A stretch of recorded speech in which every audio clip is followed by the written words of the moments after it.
So, good evening everyone. So, nandito tayo ngayon para mag-check ng 10KD daw. Nasa pantalon daw ni Baba. So, check natin dito. Kasi, nakapaglaban ako.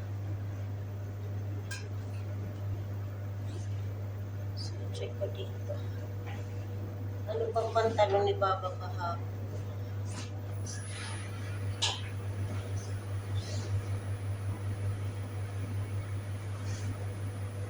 Nalaban ko baka ito.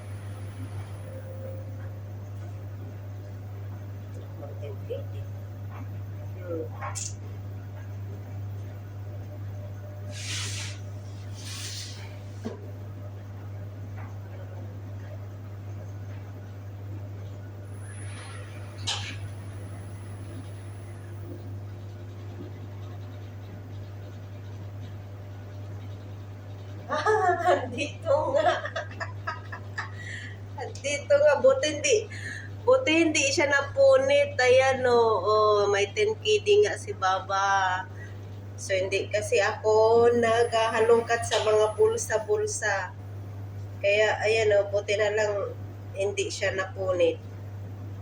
Pero kung sa Pinas na pera to, punit na to. So, ayan mga darlings, nakuha ko yung 10KD ni Baba.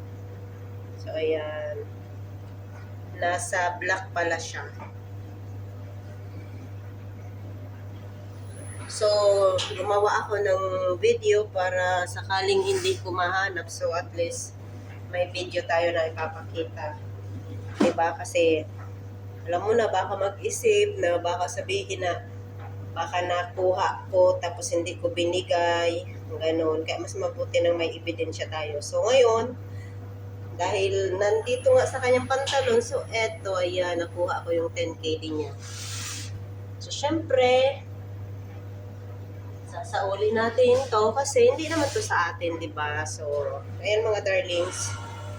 So, nakalimutan kasi ni Baba kahapon. Kaya, ayan, nakapaglaban ako. So, hindi rin ako nag-check sa mga bulsa-bulsa. Kaya, ayan, nalabhan ko siya mga darlings.